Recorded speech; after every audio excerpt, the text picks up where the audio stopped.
오늘 하나님의 말씀은 고린도후서 3장 6절에서 11절 말씀까지 우리가 보겠습니다. 다 같이 일어서셔서 하나님께서 오늘 우리에게 들려주시는 말씀을 한 목소리로 우리가 읽겠습니다. 다 같이 읽겠습니다. 고린도후서 3장 6절에서 11절 말씀입니다. 저가 또 우리로 새 언약의 일꾼 되기에 만족해 하셨으니 의문으로 하지 아니하고 오직 영으로 함이니 의문은 죽이는 것이요 영은 살리는 것임이니라. 6절만 읽겠습니다. 다 같이 6절 한 번 더 읽어볼까요? 시작. 저가 또 우리로 새 언약의 일꾼 되기에 만족해 하셨으니 의문으로 하지 아니하고 오직 영으로 함이니 의문은 죽이는 것이요 영은 살리는 것임이니라. 아멘. 오늘 그러면 고린도후서 3장 6절 말씀만 우리가 한번 생각을 해보려고 합니다. 이 고린도후서 3장 6절 말씀이 무지무지하게 중요하고 굉장히 깊은 말씀입니다. 우리가 꼭 알아두어야 할 그런 말씀이죠. 자, 이 말씀 들어가기 전에 이 말씀이 왜 나오게 되었는가 하는 그 백그라운드를 우리가 한번 생각해 보겠습니다. 고린도 교회를 바울이 세웠고 1년 6개월 동안 거기에서 목회를 하고 떠났죠. 그런데 바울이 떠나니까 거기에 거짓 이 교사들이 그 교회에 침투를 했습니다. 그래서 고린도 교회 성도들을 유혹을 하고 넘어뜨립니다. 그런데 그들이 그렇게 유혹을 하면서 그들이 내세웠던 게 뭐냐면 바울을 공격합니다. 바울은 우리가 잘 아는 대로 성경을 보면은 최고의 예수님의 제자고 사도인데 그 거짓 교사들은 고린도 교인들에게 바울은 사도가 아니라는 것이, 우리는 너희들에게 이렇게 추천서를 가지고 보여주고 있지 않느냐. 그런데 바울은 추천서를 가지고 있지 않은, 추천되어 있지 않은 그런 사도라는 것이. 그래서 바울에게 추천서를 좀 보여달라고 지금 이야기를 하고 있어요. 거기에 대해서 바울이 그들을 향해서, 그리고 유혹되어서 흔들리는 고린도 교회 성도들을 향해서 이야기를 합니다. 나의 추천서는 바로 너희들이다. 나를 사도라고 인정할 수 있고 나를 사도로 추천할 수 있는 추천서는 바로 여러분들 자신이다. 여러분들이 나를 사도로 추천하는 추천서이다. 이런 이야기를 합니다. 그러면서 더 엄청난 얘기를 하는데, 여러분들이 바로 나의 추천서인데 그 추천서는 누구의 추천서냐? 그리스도의 편지라는 거예요. 그리스도께서, 예수님께서 쓰신 편지가 바로 너희들이고 나의 추천서라는 것이에요. 바울은 그런 확신을 가지고 있어요. 왜냐?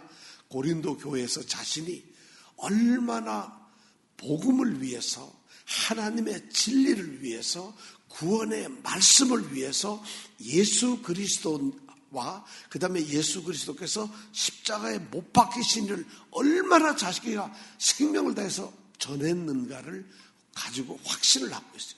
그 복음을 받아들인 고린도의 사람들이 드디어 마음의 변화를 받고 마음을 열고 예수님을 받아들였어요. 복음을 받아들였어요.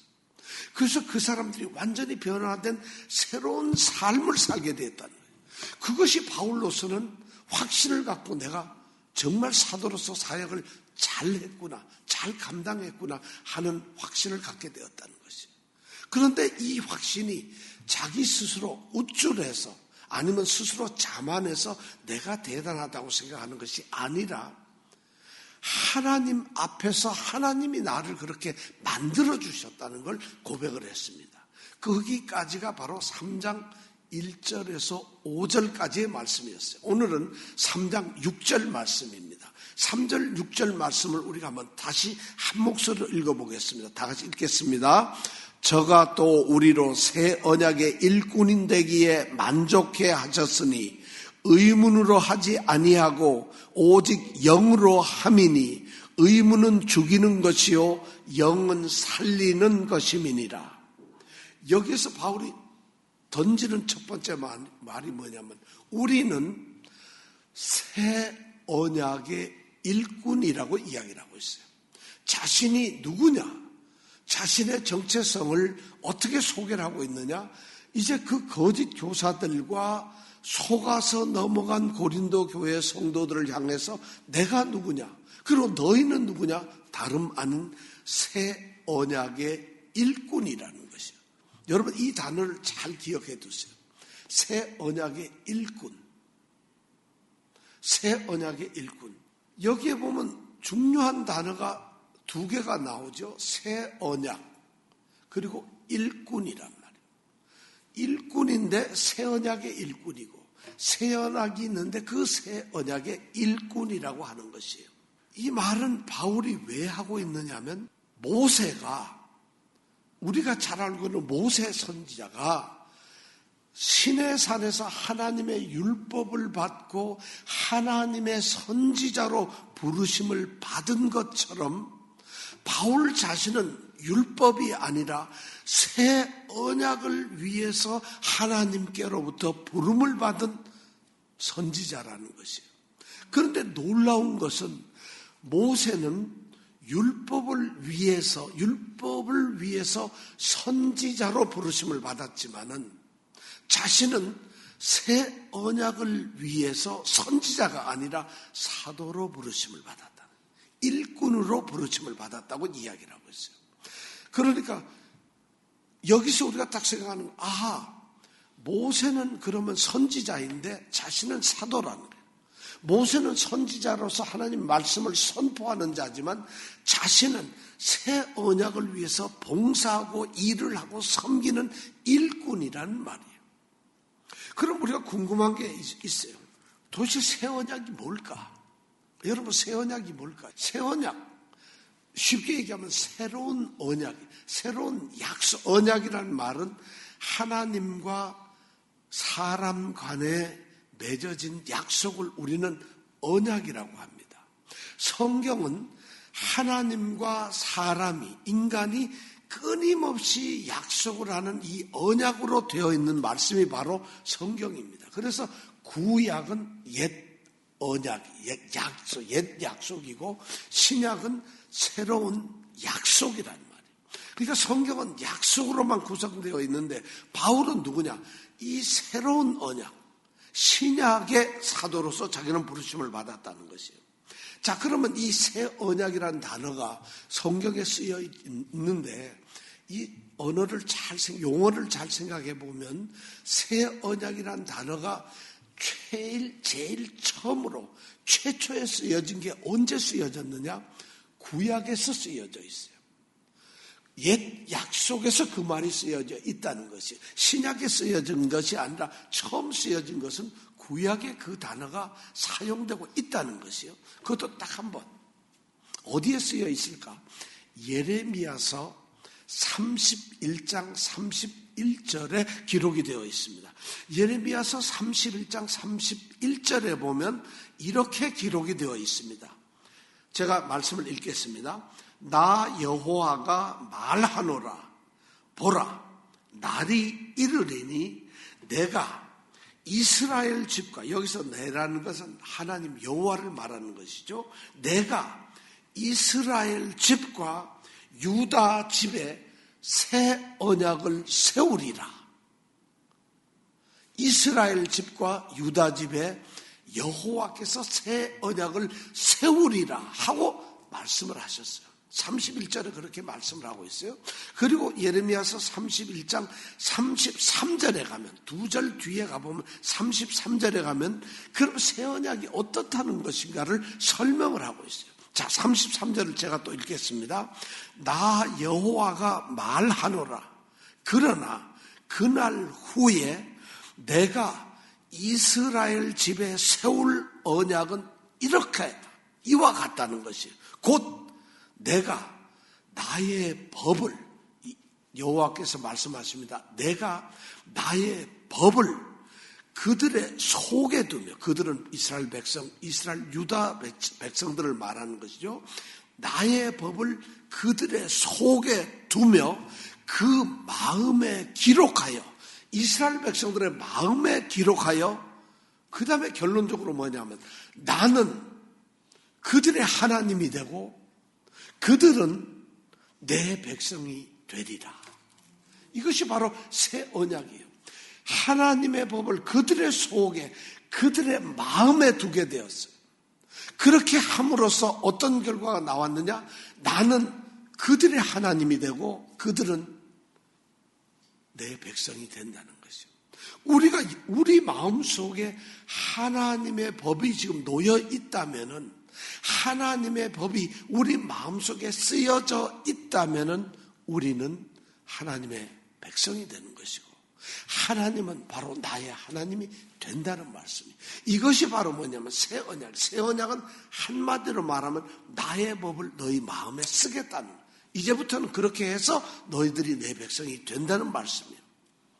이런 새 언약을 예레미야 선지자에게 이제 약속을 하셨는데, 그리고는 잠잠하고 있다가 드디어 바울이 이 단어를 또 씁니다. 오늘 읽은 이 6절 말씀에 저가 또 우리로 새 언약의 일꾼 되기에 만족해 하셨다. 새 언약이라는 단어를 쓰고 있어요. 그리고 바울은 이 단어를 한 번 더 씁니다. 그러니까 구약에서 예레미야 선지자가 한 번, 그리고 신약에서는 바울이 두 번 쓰는데 한 번 쓴 것이 바로 6절에 나와 있고, 또 한 번은 어디에서 썼느냐? 고린도 전서 11장 25절에 기록을 하고 있습니다. 고린도 전서 11장 25절에 바울은 또 뭐라고 기록을 했느냐? 이렇게 기록을 하고 있어요. 이건 뭐냐면 예수님이 십자가에 잡히시는, 이제 돌아가시기 그 전날 붙잡혀서 밤새 끌려다니시고 심판을 받고 그 다음날 아침에 십자가에 달리셨는데, 돌아가시 그 마지막 날 밤에 있었던 사건인데, 그 사건을 고린도전서 11장 25절에 바울은 이렇게 기록하고 있습니다. 식후에 또한 저녁 식사를 한 후에 또한 이와 같이 예수님께서 잔을 가지시고, 포도주를 나누는 잔을 가지시고 말씀을 하십니다. 가라사대 이 포도주 흘린 잔은 내 피로 세운 새 언약이다. 이 잔은 내 피로 세운 새 언약이다. 그런데 곧 이것은 너희를 위하여 붓는 것이다. 너희를 위하여 붓는 것이다. 다시 말해서 잔에 포도주를 채워서 이제 이것을 새 언약이라고 예수님이 말씀을 하시는데, 이것은 너희를 위하여 붓는 것이다. 그럼 포도주 잔에 있는 것이 바로 뭐냐? 예수님이 십자가에 돌려서 흘리는 예수님 피를 말하는 거예요. 그 얘기를 하고 있어요. 그것이 바로 11장 25절에 바울이 얘기를 하고 있어요. 근데 이렇게 바울이 얘기한 기록이 실제로 누가 말을 하는 것이냐? 이건 예수님이 하신 말씀이에요. 그러니까 새 언약은 구약에서 예레미야가 약속했고, 예수님께서 새 언약을 선포하시는 거예요. 그 선포가 누가복음 22장 20절에 이렇게 돼 있어요. 예수님이 역시 그 마지막 날 밤에 이렇게 얘기합니다. 이 잔은 내 피로 세우는 새 언약이니 곧 너희를 위하여 붓는 것이다. 이렇게 똑같은 말씀을 바울이 그 말을 똑같이 인용을 하는 것이에요. 자, 그러면 우리가 새 언약이란 말이, 구약에서 예레미야는 하나님의 법을 그들의 마음에 쓴다고 그랬는데, 그것이 예수님께 와서는 예수님은 뭐라 하느냐? 자신이 흘리는 피가, 그것이 곧 새 언약이라는 것이에요. 그러니까 새 언약은 말씀과 예수님의 죽음이 지금 아주 묘하게 겹치고 있는 거예요. 새 언약이란 예수님의 십자가의 죽음을 표현하고 그걸 암시하고 있어요. 예수님의 죽음이 곧 새 언약이라는 것이에요. 그러면 예수님의 죽음이 왜 새 언약일까? 왜 그것을 새 언약이라고 할까? 바울 사도는 로마 교회에 보내는 로마서에서 이 새 언약에 대해서 아주 자세하게 설명을 하고 있어요. 10개의 중요한 말로 이제 설명을 하고 있어요. 그것이 어디에 나오냐면 로마서 3장 21절에서 24절까지의 말씀에서 이제 설명을 하고 있어요. 새 언약이 도대체 뭔가를 이야기하고 있어요. 새 언약이 왜 필요한가? 그리고 새 언약은 어떤 것이고 우리에게 어떤 것을 가져오고 있고 새 언약을 통해서 우리는 무엇을 해야 하는가를 새 언약을 아주 자세하게 설명을 하고 있습니다. 자, 로마서 3장 21절에서 24절 말씀을 제가 보겠습니다. 이렇게 되어 있습니다. 이제는 율법 외에 하나님의 한 의가 나타났으니 율법과 선지자들에게 증거를 받은 것이라. 곧 예수 그리스도를 믿음으로 말미암아 모든 믿는 자에게 미치는 하나님의 의인이 차별이 없느니라.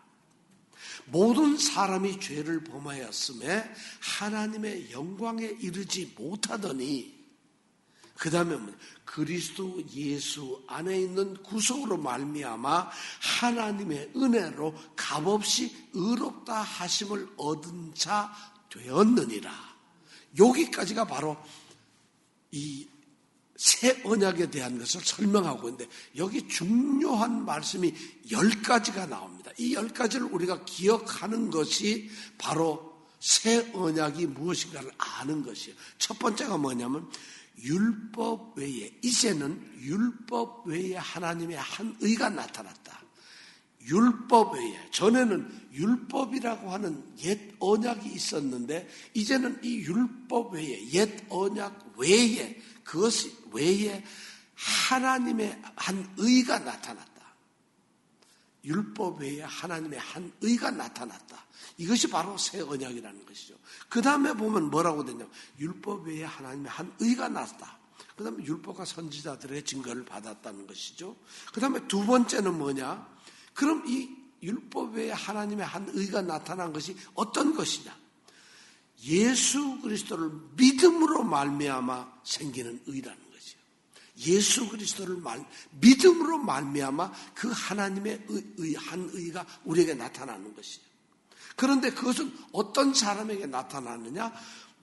세 번째 보면 모든 믿는 자에게 미치는 하나님의 의라는 거예요. 모든 사람에게 하나님의 의가 나타난다. 하나님의 의로는 하나님이 의롭다 하심을 인정하는 것이요. 그러니까 율법 외에 하나님의 한 의가 나타났고 그리고 예수 그리스도를 믿음으로 말미암는 것이고 세 번째는 모든 믿는 자에게 미치게 되는 것이요. 그 다음에 네 번째는 뭐냐? 차별이 없다는 것이요. 옛 언약은 차별이 있었는데 이 새 언약에서는 믿는 자는 그가 누구든지 차별이 없다는 거예요. 아무나 믿을 수 누구에게나. 그러니까 옛 언약은 제한이 있었는데 새 언약은 완전히 개방되어 있다. 누구나 이 새 언약은 받아들일 수가 있다는 거죠. 그 다음에 그것이 차별이 없다가 네 번째고 다섯 번째는 아주 중요한 얘기입니다. 왜 이 새 언약이 필요하냐 하면 모든 사람이 죄를 범했다는 것이요. 이게 다섯 번째. 이 세상에 의인이 하나도 없어요. 다 죄를 범한 죄인들입니다. 죄인은 죽어야죠. 그런데 그 죄를 지었기 때문에 이 사람들은 어떻게 되느냐? 여섯 번째 보면은 하나님의 영광에 이르지 못한다는 것이에요. 죄를 지은 사람은 하나님께 나아갈 수가 없어요. 하나님 안에 있을 수가 없어요. 왜 그럴까요? 죄를 지었는데 왜 하나님 앞에 죄인이니까 하나님 앞에 가야 되는데 하나님의 영광에 갈 수가 없어요. 왜냐하면 하나님은 죄가 없으시고 거룩한 분이기 때문에 죄인이 하나님 앞에 나갈 수가 없어요. 그렇다고 우리는 하나님 앞에 못 나가는 걸까요? 죄인들이었기 때문에 그렇지가 않아요. 이것이 바로 이제 여섯 번째인데 일곱 번째 보면은 이제 그 설명을 하고 있습니다. 어떻게 우리는 나갈 수가 있었느냐? 일곱 번째 보면 그리스도 예수 안에 있는 구속으로 말미암아. 그리스도 예수 안에 있는 구속으로 말미암아. 이걸 한번 따라해 볼까요? 시작. 그리스도 예수 안에 있는 구속으로 말미암아. 그리스도 예수 안에 있는 구속이에요. 구속인데 이 구속은 어디에 있느냐? 그리스도 예수 안에 있다는 것이에요. 그리스도 예수에 의해서 이루어진 구속이란 말은 어떤 단어냐면 대신 우리의 죄를 속했다는 거예요. 우리 죄를 대신 그분이 짊어지시고 우리의 죄를 대신 갚으셨다는 거예요. 구속이란 단어가 그런 단어예요. 그러니까 예수님은 십자가의 죽으심으로 말미암아 우리가 죄로 인해서 죽어야 할 것을 대신 그분이 갚으셨다는 거예요.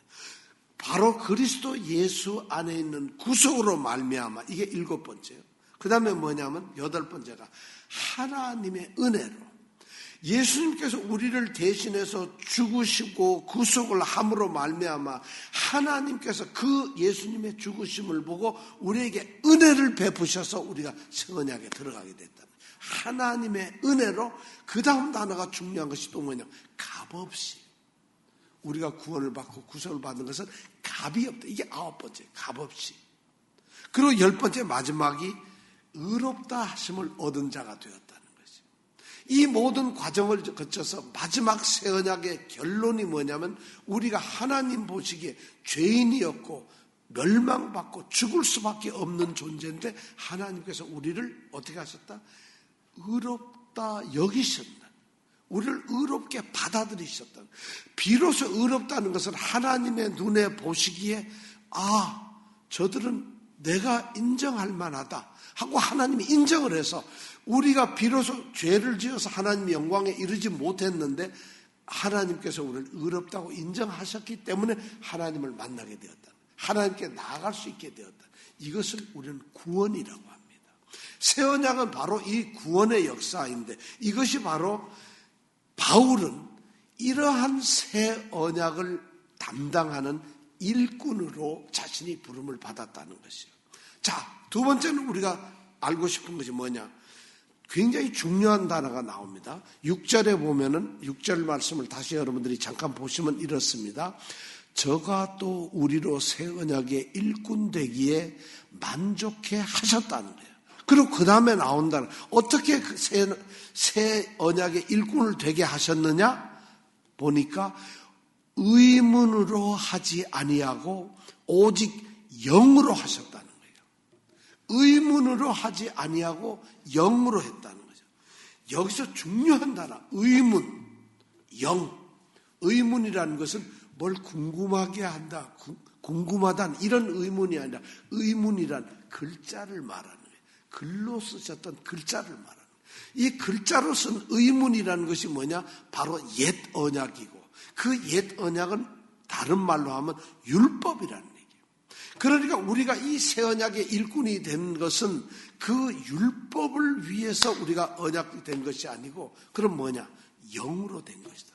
영이란 새 언약이고 영은 바로 성령을 말하는 성령을 말하고 바로 뭐를 말하냐? 복음을 말하는 거예요.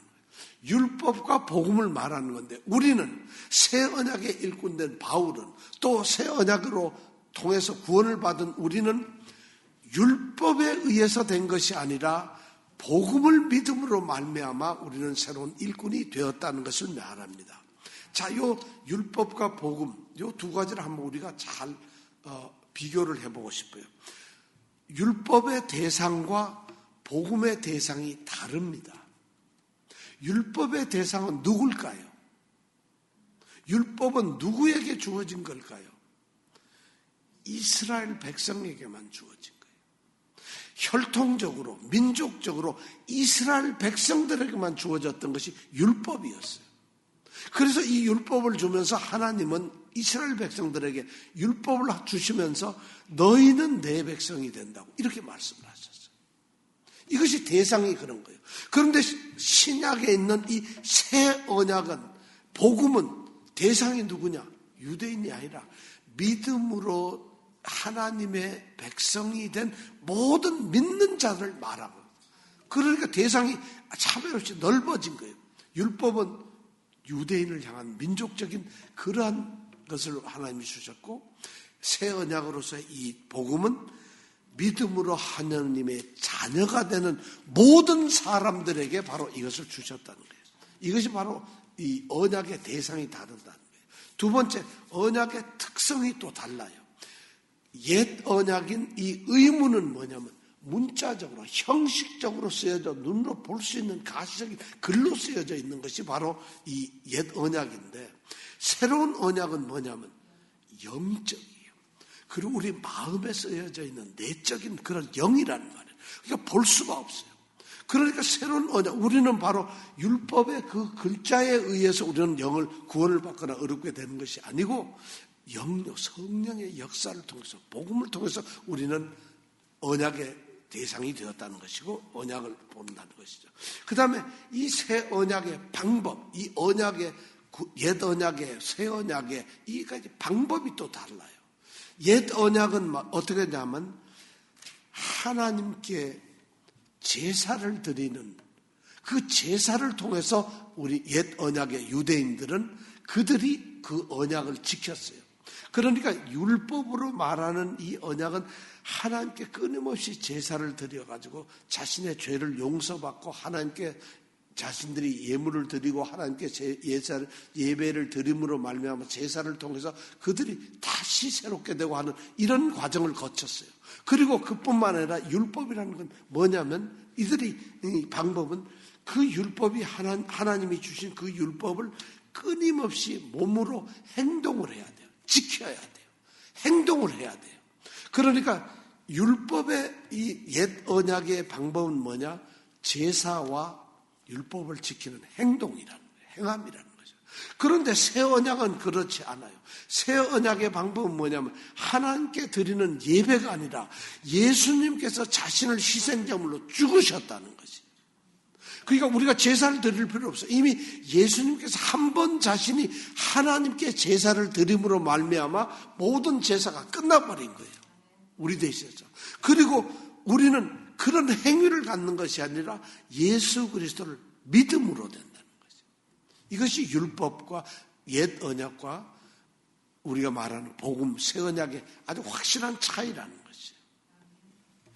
바로 하나님께서는 구약과 신약에 걸쳐서 이 총 하나님의 구원을 이루는 그 역사 가운데서 중요한 하나님의 역사가 두 가지가 있다면 율법과 복음이에요. 의문과 영이에요. 이 두 가지를 우리에게 주셨어요. 하나님은 근데 바울이 지금 얘기하고 있는 것이 뭐냐면 자신은 의문이 아니라 영의 사역을 하고 있다는 거예요.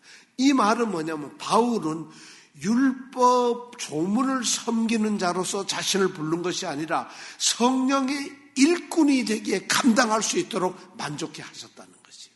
바울이 그런 고백을 하는 거예요. 모세가 하나님과 이스라엘 백성 사이에서 율법을 전혀 순종할 수 없었던 이스라엘, 이 목이 곧은 이스라엘 사람들에게 율법을 중재한 중재자인 것처럼 바울은 누구냐? 교회와 그리스도 사이에서 새 언약에 적용이 되고 있는, 역시 율법을 지켜야 되는데, 근데 율법을 인간이 지킬 수가 없잖아요. 그래서 율법을 지킬 수 있는 능력, 그렇게 되고 하나님을 받아들이고 예수를 받아들여서 변화된 사람을 통해서 그들이 성령의 역사대로 살아갈 수 있도록 바로 성령의 중재자가 된 것이 누구냐? 그 부름을 받은 것이 바울이라는 것이에요. 모세는 율법의 중재자이지만 바울 자신은 영의 중재자라는 것이에요. 성령의 중재자. 이렇게 엄청난 것으로 바울은 지금 고백을 하고 있어요. 우리는 바로 율법의 중재자를 통해서 우리가 새 언약의 사람들이 된 것이 아니라 바울의 이 영의 중개자를 통해서 우리는 성령으로 말미암아 우리는 새 언약의 사람들이 되었다는 것이죠. 자, 그 다음에 세 번째 뭐냐면 아주 중요한 말씀이 6절 제일 끝에 나옵니다. 저가 또 우리로 새 언약의 일꾼 되기에 만족해 하셨으니 의문으로 하지 아니하고 오직 영으로 함이다. 그러면서 그 다음 말에 의문은 죽이는 것이요 영은 살리는 것이라고. 의문, 옛 언약은, 율법은 뭐 하는 것이라고? 죽이는 것이에요. 영은, 성령은, 복음은 살리는 것이라. 자, 율법은 어때요? 죽이는 것이에요. 그러면 율법을 받아들인 유대 백성들은 전부 어떻게 됐을까요? 어떻게 됐을까요? 죽었어요.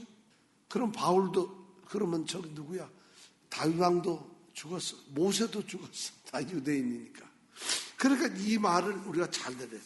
여기서 보면 율법은 죽이는 것이에요. 율법은 죽이는 것이라는 것을 우리가 기억을 해야 됩니다. 자, 그러면 율법이 죽인다는 것은 이 말을 잘 들어요. 율법 자체가, 율법이라는 그 율법 자체가 사람을 죽인다는 의미가 아닙니다. 바울은 로마서 7장 12절에 이런 말을 하고 있어요. 율법도 거룩하며 계명도 거룩하며 의롭고 선하다고 이야기를 하고 있어요. 율법이나 계명이나 이것 자체가 율법이 거룩하고 선하고 의롭다고 선언을 하고 있어요. 그 다음에 예레미야 선지자도 아까 말을 했죠. 새 언약이라는 단어를 쓰면서 또 내가 나의 법을 너희 속에 두고 너희 마음에 기록하겠다는 거예요. 뭐를요? 나의 법을. 나의 법이 뭐냐? 율법이에요. 율법을 그들에게서, 그러니까 율법을 없애는 게 아니에요.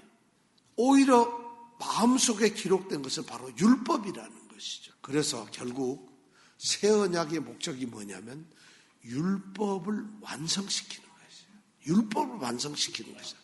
자, 그러면 왜 율법이 죽이는 거라고 얘기를 했을까요? 여러분, 율법이 죽이는 거라는데 왜 율법을 죽이는 것이라고 바울이 말을 하고 있을까요? 이 말을 설명을 하면 이렇습니다. 율법 자체가 우리를 죽이는 것이 아니에요. 율법은 구원을 이루게 하는 것이 아니라는 것이에요. 율법은 오히려 율법이 만약 우리에게 오게 되면 비로소 우리는 죄를 깨닫게 돼요. 하나님의 법이 있어요. 자, 여기 예를 듭니다. 여기 도적질을 하는 사람이 있어요. 도적질을 하는 것은 죄일까요? 아닐까요? 죄지요. 그런데 도적질을 하는 것이 죄라고 정해놓은 율법이 만약 없다고, 법이 없다고 해봐요. 그러면 도적질을 하는 것은 죄가 되질 않아요. 양심에 깨름직하고 그런 건 있지만 법이 없기 때문에 도적질은 죄가 되질 않아요. 사람을 죽이는 것이 법에 의해서 죄가로 정해지지 않으면 사람을 죽이는 것조차도 죄가 되질 않아요. 우리가 한국의 정치나 미국의 정치나 세상의 일을 가만히 보면 도덕이나 양심에 의해서는 저게 잘못이 분명하고 죄인데 법에 기록이 되어 있지 않으면, 법에서 빠져나가면 죄가 없어요. 참 묘한 거죠. 그래서 율법은 뭐냐면 죄를 진 사람이 너는 이것이 죄야 하고 알려주는 기능이, 죄를 깨닫게 하고 죄를 인식하게 하는 기능이 바로 율법이라는 거예요. 그런데 그 인간은 말이죠, 율법이 이것이 죄라고 그러면 그 율법이 말하는 죄를 우리가 잘못을 범하지 말아야 되는데, 우리 인간은 연약하기 때문에 끊임없이 그 금해진 그 율법을 지키지 못하고 죄를 저지른다는 거예요. 그럼 결국은 뭐가 될까? 죽게 되는 것이라. 그러니까 율법이 없으면은 나쁜 짓을 해도 자기의 잘못이 없기 때문에 절대 죄가 아니니까 죽지를 않는데, 율법이 그것을 죄라고 딱 지적을 하니까 비로소 그들은 죄인이 되어서 죽는다는 거죠. 그래서 율법은 죽이는 것이라고 하는 것이에요. 그런데 성령은 죽이는 것이 아니라 살리는 것이에요. 똑같은 것이에요. 율법은 죽임으로써, 죄를 깨달음으로써 그들을 거룩하게 만들고 선하게 만드는데 인간이 연약하니까 그걸 못하잖아요. 그러니까 율법을 아무것도 못하는 거예요. 그런데 하나님께서 성령을 통해서, 성령은 살리는 것이라고 했어요. 왜냐? 우리가 죄를 깨닫고 알고 율법을 통해서 죄를 알았는데 지킬 수가 없어요. 우리 인간은 약해요. 우리 인간은 법을, 하나님의 법을, 하나님이 기뻐하시는 이 법을 지킬 의지도 없어요. 생각도 없어요. 하나님께서 우리에게 요구하시는 그 모든 것을 갖다가 우리가 이건 해야 되겠다는 그러한 능력도 없어요. 아무것도 못해요. 그런데 바로 성령께서는 우리에게 죄가 무엇인가를 깨닫게 해줘요. 눈을 탁 뜨다, 성령께서 이것이 우리의 마음을 아프게 하고 성령을 슬프게 하는 이것이 죄로구나. 그러면 우리의 마음이, 성령이 우리에게 찔림을 주는 것이죠. 그래서 우리가 그 말씀을 듣고 이것이 내가 죄니까 죄를 저지르지 말아야 되겠다는 결단도 주세요. 더 중요한 것은 성령의 능력으로 우리가 그 죄를 짓지 않도록 우리를 이끌어 주신다는 거죠. 그러니까 성령은 뭐냐? 죄를 짓지 않도록 만들어주신 살리는 능력을 갖는다는 거예요. 그래서 율법과 성령 이 두 가지는, 율법과 복음은 다 하나님의 이 역사입니다. 하나님이 우리에게 주신 축복의 하나는 도구인데, 율법은 죽이는 방법으로, 성령은 살리는 방법으로 우리에게 주신 하나님의 구속의 도구라는 것이에요. 그런데 바울은 지금 뭐라고 했느냐? 내가 바로 누구냐? 나는 그 죽이는 율법의 사도가 일꾼이 아니라 성령을 통해서 살리는 난 사도로 왔다는 거죠. 바로 고린도 교회에 들어와 있는 가짜들이 누구냐? 바로 이 율법을 주장하는 사람들이. 그들은 우리가 하나님의 율법을 지켜야만, 율법으로서 우리가 하나님의 법을 지킴으로써 구원을 얻는다고 얘기를 하고 있어요. 그런데 바울이 전한 복음은 뭐냐? 법을 지켜서 우리가 구원을 받는 것이 아니라 성령을 통해서, 성령의 능력을 통해서 성령께서 우리와 함께 하시고 우리 가운데 계심으로 말미암아 성령이 우리를 살리게 해주신다. 이 복음을 전했다는 것이에요. 그렇게 바울이 지금 오늘 말씀하고 있는 6절이 그 말씀을 하고 있어요. 자, 우리는 여기에서 분명하게 깨달아야 될 게 세 가지예요. 우리는, 성도는 누구냐? 바울이 새 언약의 일꾼이라고 한다면 우리도 새 언약의 일꾼입니다. 바울이 성령의 이야기라고, 성령의 약속을 한 사람, 성령의 중재자라고 한다면 우리는 똑같이 성령의 중재자예요. 그리고 바울이 정말 성령의 생명의 역사를, 살리는 생명의 역사를 했다면 우리도 또한 생명의 역사를 해야 되는 사람이에요. 자, 여러분 보세요. 우리가 새 언약의 증거자들입니다. 우리는 왜냐하면 새 언약에 의해서 구원을 받았어요. 새 언약을 통해서 우리는 의롭다 하심을 얻었어요. 자, 그렇다면 여러분 가만 생각해 보세요. 내가 새 언약을, 복음을, 성령을 통해서 내가 만약에 구원을 받았고 생명을 얻었다면, 살아났다면 바로 하나님이 우리를 하늘로 불러가셔야 되잖아요. 그렇죠. 왜냐하면 생명을 얻었으니까 하나님의 영광에 들어갈 수 있으니까 우리는 발로 불러가야 되는데, 그래서 바로 휴거가 되든 바로 하나님께로 올라가야 되는데, 그렇지 않고 이 땅에 있다는 것이에요. 새 언약을 받고도. 왜 우리는 새 언약의 백성으로서 이 땅에 머물 수밖에 없을까요? 하나님이 왜 데려가지 않을까요? 이유는 딱 하나예요. 너희들이 새 언약의 증인이 되라는 거예요. 새 언약의 증인이 되라는 거예요. 그렇다면 우리는 굉장히 중요한 말씀을 하고 있어요. 우리 성도들은 이 땅에서 새 언약의 증인으로서 남아있는 것이에요. 새 언약 복음을, 예수 그리스도의 복음을 전하는 자로 남아있다는 것이에요. 그것을 우리가, 그렇다면 가장 중요한 것이 뭐냐? 우리 스스로 성령의 충만함이 있어야 된다. 성령의 충만함은 방언을 하는 것이 아니에요. 예언을 하는 것이 아니에요. 어떤 병을 고치는 능력을 보여주는 것이 성령의 충만이 아니라 마음이 새롭게 변화되어서 새로운 성도로 살아가는 모습, 새로운 성도의 삶을 살아가는, 그것이 바로 성령의 충만이고 열매라는 것이에요. 우리 성도들은 바로 새 이 언약의 사람들, 일꾼들이에요. 우리에게 정말 성령의 역사가 있어서 새 언약을 선포하고 우리의 몸으로, 우리의 삶으로 증거하는 것이 오늘 바울이 우리에게 말하고 요구하고 있는 하나님의 뜻이라는 것이에요. 이러한 성령의 사람, 새 언약의 일꾼으로 살아가는 우리 성도들이 되시기를 바랍니다.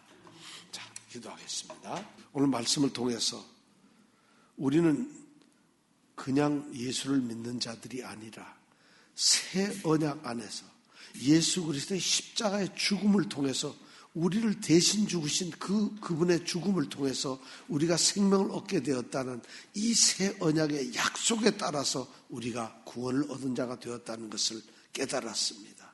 우리는 새 언약의 일꾼들이고 우리는 의문으로 된 것이 아니라 하나님의 성령으로 된 사람들입니다. 우리는 생명을 얻어 살리는 성령에 의해서 생명의 말씀을 듣는 그런 성도들이 되었다는 것입니다. 아버지 하나님, 오늘 이 말씀을 통해서 우리가 정말 하나님이 기뻐하시는 새 언약의 사람들이 되게 하여 주옵소서. 무엇보다 그 새 언약의 사람이 되도록 우리에게 주신 성령이 늘 우리 가운데 충만케 하시고, 성령을 떠나고 성령을 버리고 성령을 노엽게 하고 성령을 흐트러뜨리는 자들이 아니라 날마다 우리의 마음이 영이 깨어서 성령의 충만한 삶을 살아가는, 성령이 함께 살아가는 귀한 성도들이 되게 하여 주옵소서. 예수님 이름으로 기도드립니다. 아멘.